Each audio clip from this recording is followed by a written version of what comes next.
Welcome to today's Behind the Music of TIFF panel. My name is Clint Worthington. I am the assistant editor at RogerEbert.com, and I'm also the founder and editor-in-chief of The Spool. And I'm really excited to talk with these incredible composers. So please join me in welcoming them to the virtual stage. Composer for the short film from No Drama, The Pigs Underneath, Joy Ngiaw. Composer for John Candy, I Like Me, Tyler Strickland. Composer for the documentary Modern Horror, Tom Third. And composer for Origin, the story of the Basketball Africa League, Segun Akinola. Hey, everyone. I'm really excited to talk to all of you about your incredible projects. I'm big fans. I'm actually familiar with a lot of your work, so I'm really thrilled to be able to talk to you today. Now, first, a question kind of for everyone, and maybe we can start with you, Joy. When you first saw an early cut of your short, The Pigs Underneath, what was the first musical instinct you had, and did that instinct survive to the final score? Yeah, thank you. Actually, before the first cut, I was able to read Charlie Dennis, the director's script, which actually prompted me to write our film's motif, actually. He wrote such a gripping and unsettling script, and I was able to derive a lot of inspirations from that in terms of instrumentation. It's set in a dystopian world where a small community is being haunted by this monstrous cart that's being they're chasing for this quota for their survival. And after reading his script, I was very excited to start writing. It's my first time tackling a horror genre. So it really encouraged me to think outside the box and be very bold in terms of sounds. And that instinct actually did survive to the temp. It became a temp for our short. And that was really exciting. It was really fun to be able to be involved in these creative conversations very early on. So the sound just kind of evolved from there. Excellent. Well, why don't I switch to you, Tom? I mean, obviously you're doing a documentary on a very beloved figure. When you first get the call for this, sort of what's your first reaction musically? I knew what the project was before I saw Cut. And I absolutely jumped on it. I thought this is going to be really exciting to work on. Then I saw the cut, and I thought, I don't know how I'm going to to do this. Yeah. It's one of those, right, where you're watching through the spotting session, you think, oh my God, what have I done? Right. Because this was that rare example where the director, Nicole Bazwin, also cut the film herself. And normally directors are sort of steered away from doing that, but fantastic editor. She cut it within an inch of its life. It's super tight. But she was, consequently was really involved with the temp tracks, and she was cutting to stuff, and there's 70 or 80 cues in an 80-minute film, so it's almost like animation. So it was just when I realized what I was getting into, I said, oh yeah, no problem, we can do that. And then you hang up the phone, you're like, how are we going to do that? How is that even possible? And then it gets done. So that was my first thought. It's like, I don't know if because it just ran the gamut from everything. There's like country and western, and there's electronic classical music, and there's jazz, and there's classical, and there's techno, and it was just like everything under the sun. Yeah. So, it was a real challenge just getting through it. Yeah, so the John Candy film was really a dream project for me, and it's sort of in line with some things that I've done over the last few years. I did Faye Dunaway and Sylvester Stallone and a Michael Jackson documentary. And so, I kind of got into this formula of how to treat these subjects where, like, they're all from different films, and we have these clips from their movies in the film. And some of those have music in them. And so, we actually, for John Candy, were able to get all of the scenes from his films dry. So mostly, for the most part, every clip from a movie in our documentary was dry and didn't have the score, which was really cool. And when I started working on it, the director, Colin Hanks, and I had talked about maybe like approaching it with an 80s synth kind of feeling, or maybe like a more comedic kind of like, from some of his movies. But then, of course, after a few months of tinkering with ideas like that, we had this brilliant editor come in, Shane, and he temped in, The Splot and John Williams and, just like some big scores. And we quickly realized we need to treat John with the cinematic Hollywood score that he deserves, because he's this grand figure. So we jumped ship on that and kind of went with like a fully orchestral score, which ended up being the sound of the film. And then all the comedic stuff really just comes from needle drops and songs that are played throughout the film. Got it. Segun, talk to me about Origin. Were you a fan of the sort of the Basketball Africa League? Like, what was your familiarity with the subject matter when you came in? Do you know, I knew nothing about it at all. That was part of the fun, because I'd worked with the lead editor on a documentary, I don't know, a few years before I started. So we knew each other well. We knew that we worked together well, and he'd recommended me for it. And I was like, what is this thing? But one thing that I really caught onto was just this sense of excitement and joy around the fact that there's going to be a professional basketball league run by the NBA in Africa.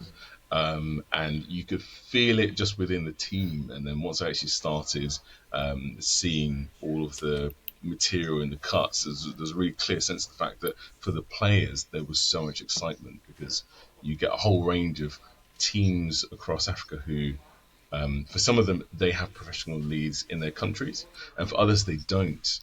But there's this sense of they had to come together and see how good they are and test how good they are, and it's kind of all they dreamed of. But they don't have to make it over to the NBA.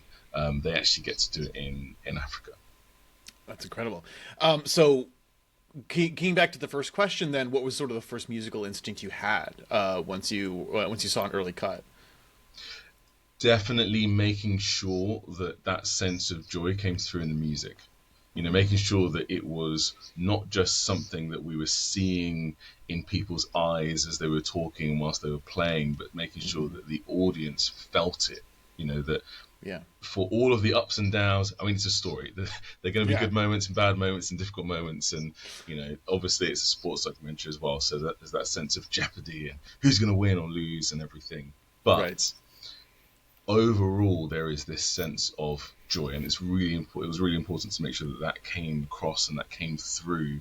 That the net result was always going to be positive. It was always going to be a driver for change, not just because there is a league, but then everything that comes from that. The ecosystem within a lot of these countries. For example, in Rwanda, they built a stadium, but that meant that it's not just the stadium, it's the staff, it's the businesses around it, and so forth. So making sure that was really, really clear, alongside this sense of an African identity, which is really tricky, because I was trying to be really kind of authentic and use musicians and instruments from a specific country, but this was like all over Africa, and I couldn't do that. So kind of cherry picking a few to create my kind of band, as it were. Was important. And that must be a delicate tightrope to walk too, just to sort of stay on that thing. Because I mean, I feel like there is an expectation sometimes when you're creating stories that are set in Africa, or that there's a very specific focus on very regional music and instruments and instrumentation, and but you still want to tell this sort of very like classic sort of traditional like sports story that is often given musical voice in other ways. So like, what were sort of what were the balance considerations there? The challenge was really how do you do something that is not boring and cliche, but which also is true to celebrating African music. And it's always really difficult, because it's like, well, you don't want to do something that's overly generic, but I literally couldn't do something that was specific to all the, I think, 12 countries that the teams were from. So trying to find different ways of doing it, and sometimes it was kind of like, okay, well, I'm going to have drums and have different drums from around Africa and create this like ensemble sound. But I was really specific that it wasn't going to sound like, I don't know, a Hollywood action film in terms of the drums. It was going to sound like lots of African drums. There's something different about it. But one of the other things I did is use string instruments from Africa as well, because I wanted this sense of something that's a bit different, but you can't quite place your finger on why it's different. But it's kind of true to the continent. So I had,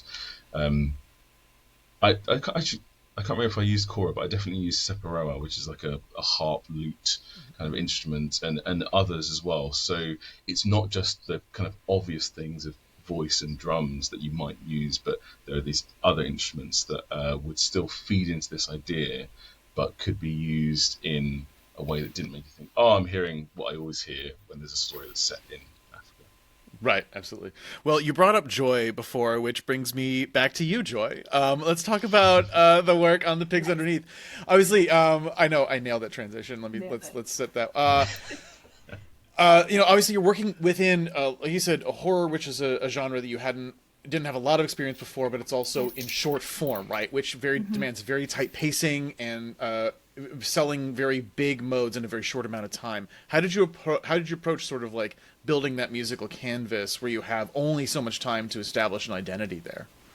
Yeah, absolutely. I think you nailed it. Like in horror and these like speculative shorts, it does really demand a tight pacing, and how do you translate all your ideas in such a short amount of time? And I feel that is even more important for those silence and transitions to be used effectively. So in Pigs Underneath, something that, it's a genre film, it's horror, there's lots of big high intensity moments, but something that was really important to Charlie is to be able for the music to also reflect the human aspect of this community. That was something really important to him. So it was just kind of finding a balance of when does the music make space and pause just long enough so then the big moments can hit even harder. And I found that those silence and stripped down textures, I think pulls the audience in and kind of like you're leaning forward and anticipating something's going to happen. And that was such a fun line to, walk in this kind of genre. And it really challenged the idea of like how horror is not just about spectacle. Sometimes it's also like playing the perspective. Like, are we right now viewing it from Anita? Anita is one of the characters, from her and her community's desperation, or are we coming from the viewpoint of the pigs, the greedy lords underneath? And being able to talk to Charlie during the spotting session and playing with that perspective, I think also gives a lot of heart for the audience to connect with the story. Yeah, excellent. Well, let's move to you, Tyler. Like, you mentioned already, like, having this incredible wealth of archive footage to work from, and I'm really fascinated by the idea of you having these dry clips from John Candy, presumably in movies that we all know so well. What was sort of the challenge there, the tightrope you had to walk between, like, not aping what the scoring was in those clips especially, but also giving it your own identity without feeling like you're overriding it? Does that make sense? Yeah, I mean, I feel like when you watch the film, the clips from the movies, like Uncle Buck and Planes, Trains, and Automobiles and Home Alone, that they play more like memories, like these little moments that we all remember. But it's funny because in the context that we're using those scenes, the whole conversation in the film is about the mental health, about John's mental health, right? And so when we cut into a scene from Uncle Buck, we're talking about why he took on that role and how it connected to what was going on in his personal life. So it was actually really interesting to have that juxtaposition and be able to be like, I'm not scoring that scene, right? I'm scoring what's happening here and how it like connects to what's going on in his life. But also, we have archival footage, home videos. His children, Chris and Jen, were super, involved in the process of making the film and gave us access to some home video footage with him and the kids and the wife and that nobody's seen before, and it's beautiful. And then we go to these big movies that we all know, and then we go to interviews with Bill Murray or whatever, all of his friends. And I actually think that, the score had to be cohesive to tie it all together. And so there's a lot of sameness going on. I try to kind of stick in a box and say like, all right, it's mostly orchestral. I do have a couple themes, instruments that are like specifically for John. I chose French horn for him, which to me just feels like it's a singular instrument. It's got breath to it. It also has like valor and courage. but you can play sad melodies on it, and it's just a beautiful, like, perfect thing for him. Yeah, there's a solemnity to a French horn. Yeah, totally. And I mean, we, not to spoil it, but we opened the film with a funeral, and so, I kind of wanted to treat him like this fallen soldier that, like, kind of fell victim to mental health, right?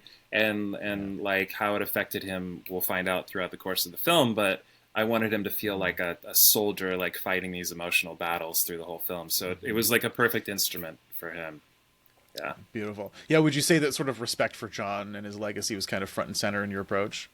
Totally. Yeah, and especially knowing that, like, his kids were in the film and are a big part of it as producers. It was never like, we don't want to over manipulate his emotions here, which you can very easily do with documentary scoring. And we kind of wanted to.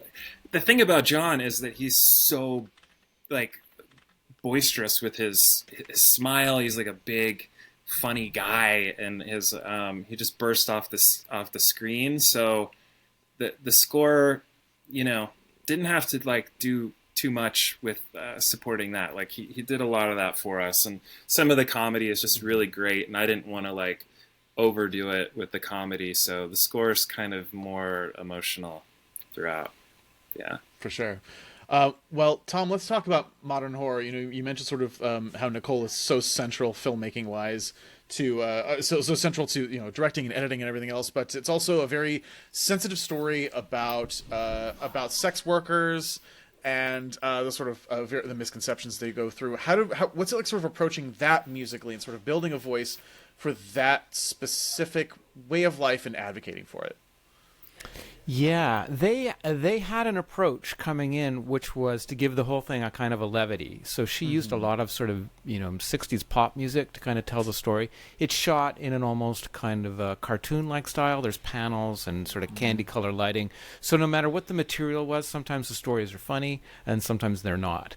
So it was just how to sort of reveal the truth of that without being too sort of corny and not letting the humor get too out of hand or too silly, right, I guess. And so we would sort of modulate that. And sometimes I would sort of work to kind of pull her back a little bit. There were stories that I saw as more poignant, or there were a couple of scenes where there's sort of a funny, like, Quincy Jones track in the background on the Temp or something like that, right? Bossa Nova thing. Yeah. And then I'll turn the music off and I'll just watch silently, and I realize that there's a tear in the eye of our storyteller, Andrea, and it's like, oh my God, I didn't even notice that because the music was taking me to a different emotional place.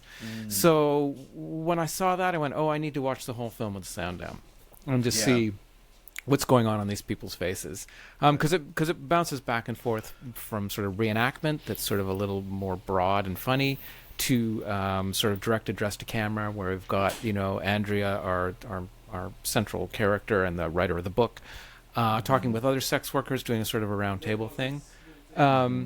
So it's sort of like for all of us, right? Like how you don't want to double. Right, and so you just want to bring your energy up to the right place without going over and without grandstanding, and so there's always a sort of a back and forth with the director on that. And generally, I like to kind of push hard and see how far I can get towards the boundary between good taste and bad taste, figure out what that boundary is, so it feels like I'm taking a risk. Sure. With the audience. And then, I count on the director to go, whoa, back up, put the brakes on. That's like too much. And then we go, okay, that's fine, right? But at least we know where the fences are. Right. So, yeah, I like to have enough time to kind of do that sort of experimentation and find it, like you were talking, Tyler, like you sort of, once you get into the film, like you find a different thing that was not what either of you sort of imagined when you start. That's always where I think the magic starts to happen. Right, especially when you're telling such personal stories. I mean, you already mentioned talking about working with the filmmaker. Did Andrea have any input, or did you have any interaction with her in terms of this, or did you sort of experience it purely through the cuts? It was purely through the cuts, and I met Andrea finally in the playback. And so I mean, I think that's kudos to all of them. That's a kind of a brave thing to do, right? Where it's someone's filming your book and she's acting in the film and telling her story, and there's some very intimate storytelling that's really, really challenging. And to sort of hand that over to a director and say, okay, do your thing, and then I come on and I just do my thing, and there's no anyway, thanks to them for kind of keeping those things separate. I think it allows us a little more freedom, you know. Anyway, it all turns out in the end. But I'm also terrified to go to the playback, and I'm thinking, well, what if Andrea hates it? Right? We've all been there where someone's in a playback, and you think, oh my God, can we start again? But yeah, it worked out. Excellent. Well, Segun, let's talk then. Go back to the sports documentary sort of vibe of it, where there's so much momentum and tension that happens even just with any sports story, right? There's always this sort of underdog tale. There's always the down to the wire kind of thing, and I feel like that's probably evident in Origin as well. How do you balance that drive with the kind of more introspective human moments that come up in the documentary? I think one of the answers for me was using a few themes. The few central themes which were not specific to any character or place or location, they were just more like the hope theme, right? So where someone was talking about the human impact of what they were doing, or maybe they were talking about something very personal towards them, like there's someone he leaves his village and he travels, I can't remember how far it is to go to training, but it's pretty far. It takes a long time.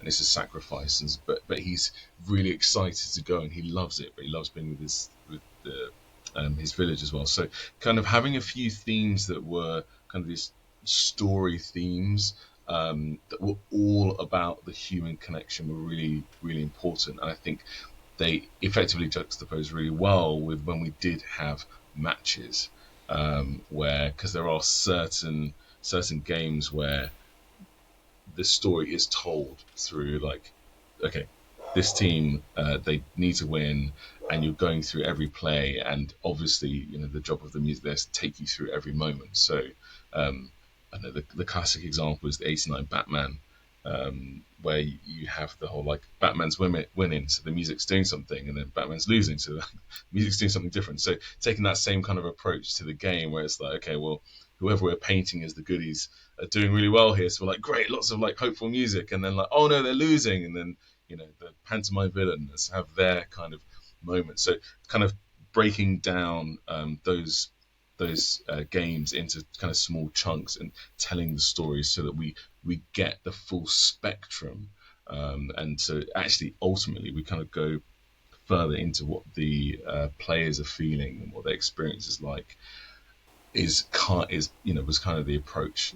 So we have these moments which are really, really specific and small, and then we have this kind of broader themes which carries through the story.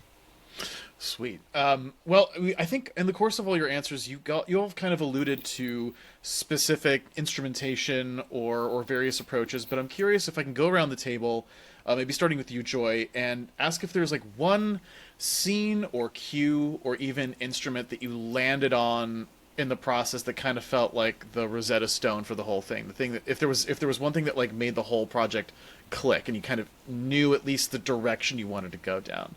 So Joy, we'll start with you.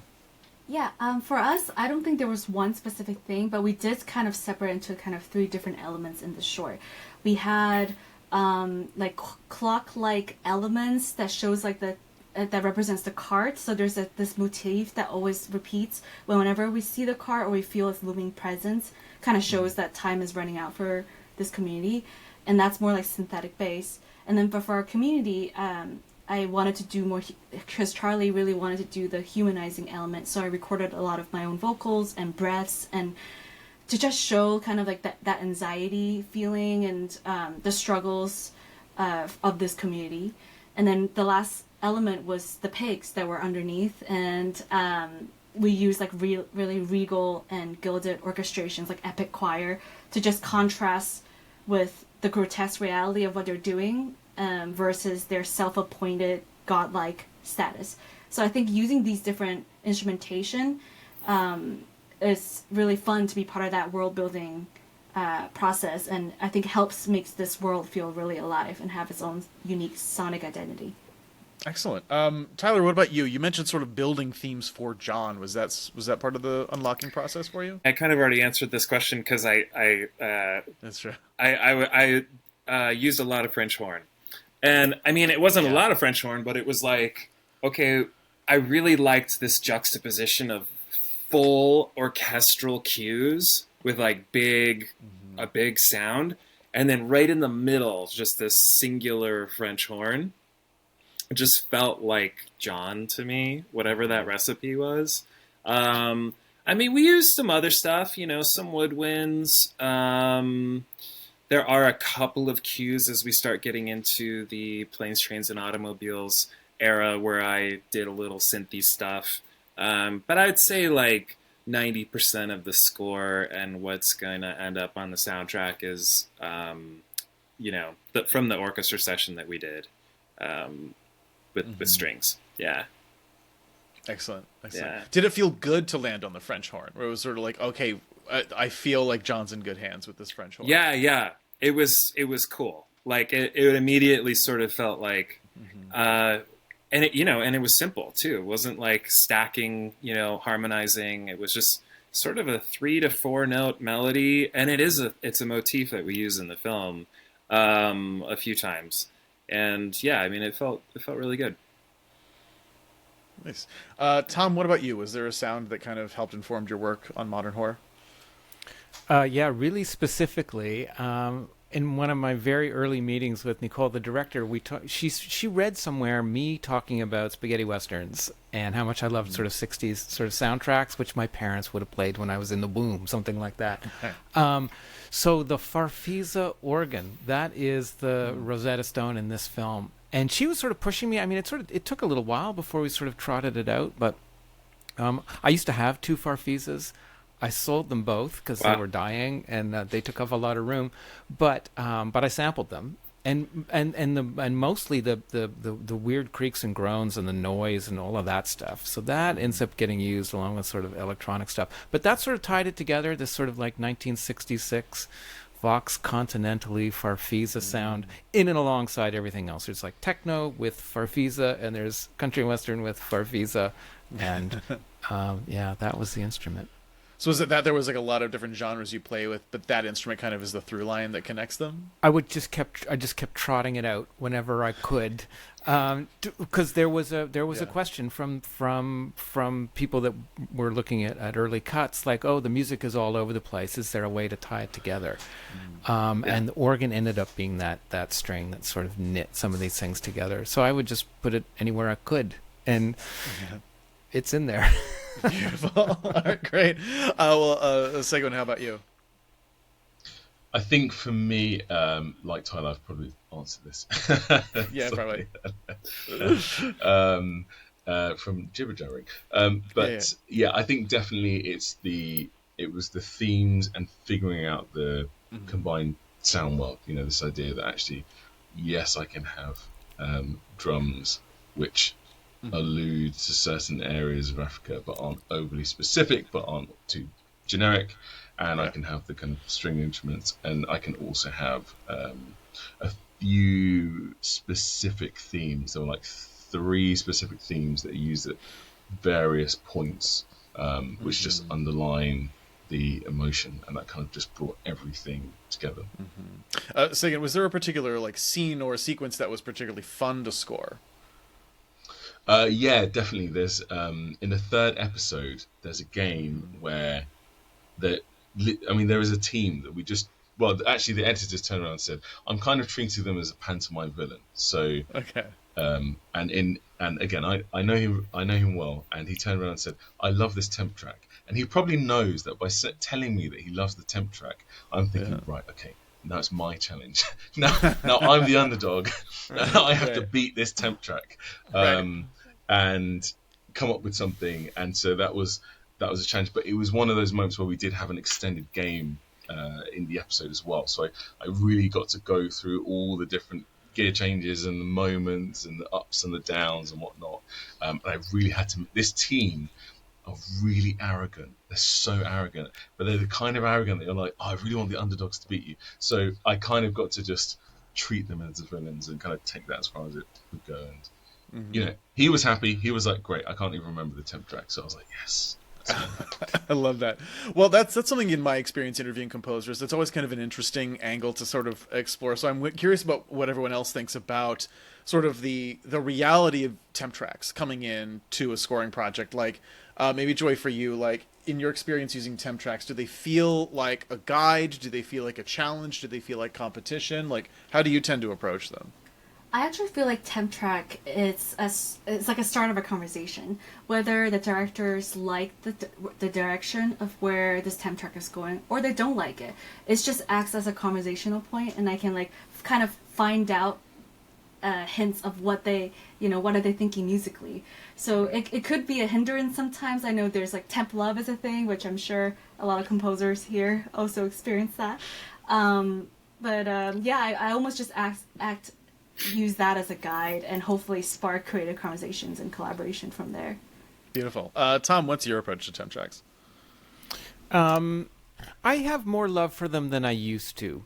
I think, starting out, it was always, it seemed like a hindrance, or you're sort of being boxed in. There's frequently, I wish I didn't hear them sometimes, because then it's in there, right? And it's hard to, I've often asked directors to, like, are you willing to show me a cut without temp music, and we'll just do it, and I'll try stuff. And usually when I'm most rewarded sort of creatively for my work, it's the shows where there wasn't a temp track, where I just sort of go non-linear and go crazy and I'm not boxed in. But at the same time, I coach directors all the time and work on that side of it. And I don't know. They don't bother me anymore. I think it's just like you're saying, Segun. The gauntlet is thrown down, right? It's like, okay, they've got Prince in there, and I've got to do better than Prince. Okay, I will try. Give it the college try. And in modern horror, they had like all this classical stuff, temped in and Bach and God, what was the other one? Not Mussorgsky. I can't even remember now. But it was like a tall order, and I just gave it. I went for it, and I did not get there. I did not do something that was as good as the existing temp, but I did something that was good for the film. And they signed off on it, and they say things like, "We don't even remember what the temp was anymore." God bless their hearts. I think they might even mean it. But then you come anyway. It's you're partnering with the temp.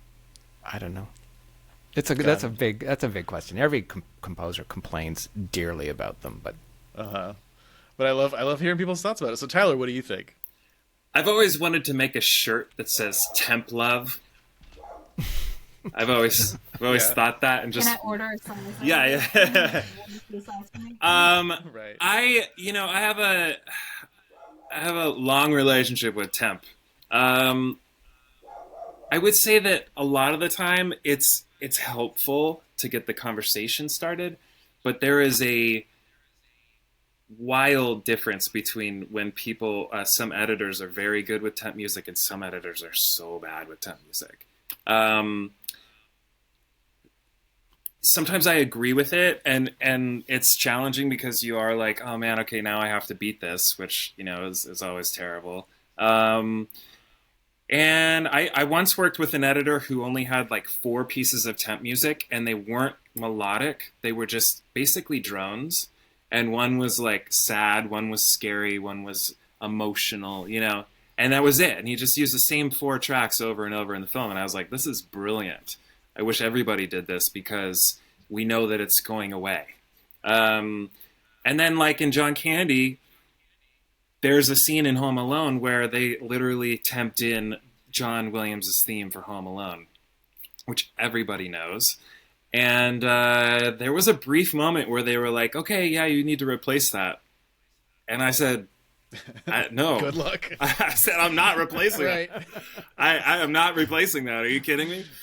And I know the producers well enough to tell them to go find the money to license it.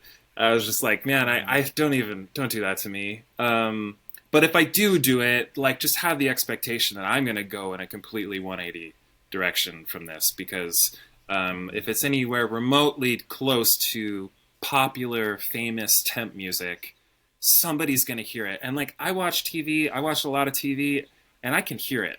I can tell sometimes. You'll hear a cue and you'll be like, oh, I know what the temp was. Yeah, Right. you can tell. And I think it's something that really is, it can be a bit of a shame. It's like trust the people that you hire and the collaborators, and let them bring to the table what they think. Because, as Tom said, like, the films that I've done that haven't been reliant on the temp music are the ones that I'm probably the most proud of, and that I think like people have received really well. Excellent. Well, I'll go around the table for one last question. We'll start with you again, Joy. What do you hope audiences take away from watching the project and listening to your music? Yeah, so the Pigs Underneath was really a commentary film on the British working class communities in West Midlands, and Charlie really wanted to show that unrelenting grind of the life of these communities, that they're fueling the lavish lifestyles of just a few, and that's like filled with exploitation and profiting out of the struggles of people. And what I hope the audience can take away from the film and my music, it's just tied to his vision. Like, I hope not only they can feel the suspense and the horror, but we'll love to have a sense of empathy and understanding of these communities as well. That we feel the resilience of this and the weight that these communities carry. And I applaud Charlie for creating, this genre film, this horror film that shines a light on, these real world issues, social issues that are often overlooked. So I'm very privileged to be part of that. Excellent. Segun, how about you? I think for me, it's just the sense that one of the things that the series tackles is the perception of Africa and what it's like and what certain countries are like and what's needed and how it needs to change and all this kind of thing. And it really tackles that head on, but through the context of this basketball league.